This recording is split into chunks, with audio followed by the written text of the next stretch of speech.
Second thing I've been doing recently is a supplement. I don't usually take supplements, but I was looking at the amount of meat that I'm eating these days, and it's not as much as I used to.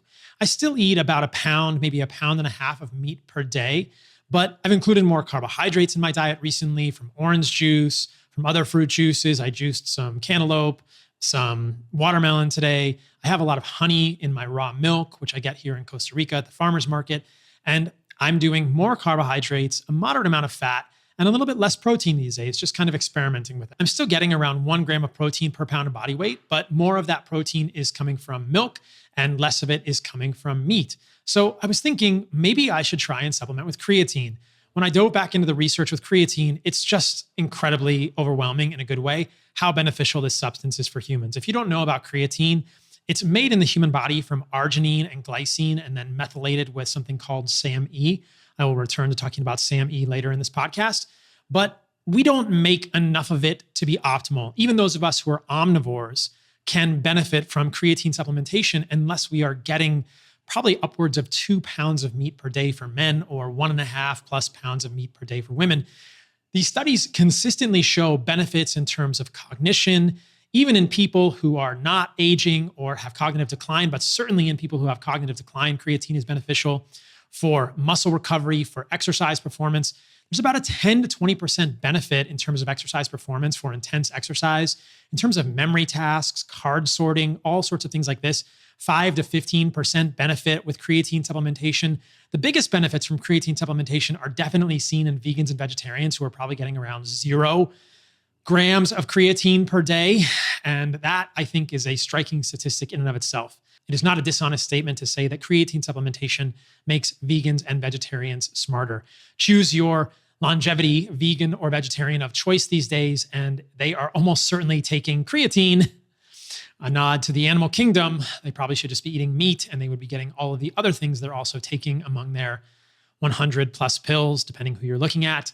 Many of which are from animal foods. But I've started adding around 5 grams of creatine to my diet per day, and I notice benefits in terms of mental clarity and exercise performance while I'm surfing. Interestingly, I'm probably getting around 2 grams of creatine a day from my food, maybe 2.5. The body does make some creatine, but it's only about half of what we need to be optimal. So if someone tells you that you can make all the creatine you need, that's really clearly not been shown in studies, no matter what you're eating. Most of us can benefit from supplementation with creatine, but you can get enough from your diet if you are a hypercarnivore. So many of the people in the carnivore community will rejoice when they're eating pounds of meat per day and tell me I'm not eating enough meat and that I should return to being a strict carnivore. But fact of the matter is I feel better eating more carbohydrates and diversifying my diet, and a little bit of creatine supplementation is pretty easy for me. Like I said, I notice benefits in terms of mental clarity, mental performance, memory, recall, mental sharpness, and exercise performance with surfing, which is mostly paddling. I will skateboard sometimes. I'll do moderate amounts of body weight lifting and occasional lifting of weights, and I notice benefits in all of those areas. Creatine is incredibly cheap. There's really no downsides. Doses of up to 20 to 30 grams per day have been studied for 5 years in humans or more. That's an incredible statistic to have 5 years of study of people taking that much creatine with no downsides.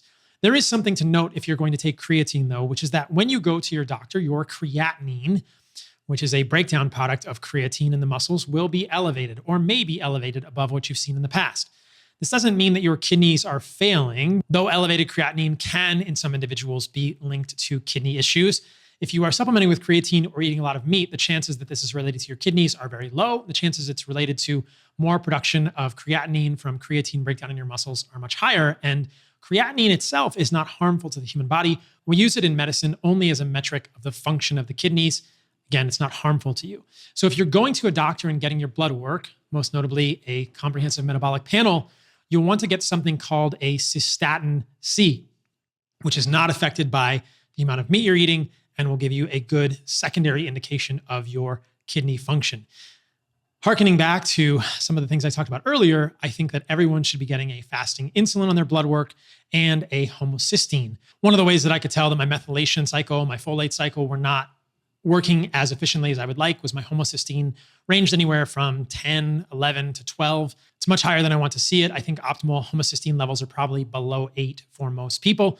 You can push your homocysteine too low, but I think that around 8, 7 to 8 is probably optimal. So when I do these things, when I supplement with creatine, when I think about riboflavin from heart, and when I am getting enough folate in my diet, predominantly in my case from fruit, orange juice, passion fruit, watermelon, that's the main source of folate that I'm getting, also from liver and egg yolks, then my homocysteine will be in that range. If I slack on those things, I don't get as many organs, I don't get as much creatine in my diet, then I see my homocysteine go a little bit higher, and I don't want that to be the case. So I'm trying to optimize there as well. It's also important to mention that around 50% of the SAMe, the S-adenosylmethionine generated from the methylation cycle, goes to making creatine in your body. So taking a small amount of creatine per day may benefit you in terms of easing the body's work to methylate. A lot of methylation efforts also go to making choline, a nutrient that can be found in animal foods predominantly.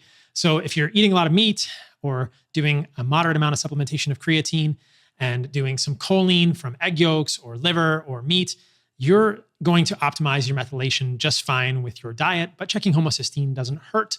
And seeing how you feel overall is a good indicator of how well all of that is working. The majority of your creatine is stored in your muscles, though heart, brain, and testicles also have significant amounts of creatine. Vegetarian muscles are about 20 to 30% lower in creatine than omnivore muscles, an indication, like I mentioned, that they can use more creatine. Again, I tweeted something today that given the massive amount of research on the benefits of creatine, I don't know how anyone can make any argument that a plant-based diet is better for human health. But regardless, plant-based advocates continue to try, making all sorts of propagandized Netflix documentaries that are misleading more and more people and leading to all sorts of deficiencies in the human population. But it's okay. Vegan and vegetarian diets are something that I respect. They're intentional choices with regard to diet. And I know that many of those people will come back to eating meat and eventually find good health. In fact, a striking statistic to consider is that the vast majority of people who go vegan return to eating meat within 4 years. And the majority of those people cite health problems as the main reason to returning to eat meat. So I think that making intentional choices with regard to your diet is an incredible thing you can do with regard to your health, even if that's vegan or vegetarian.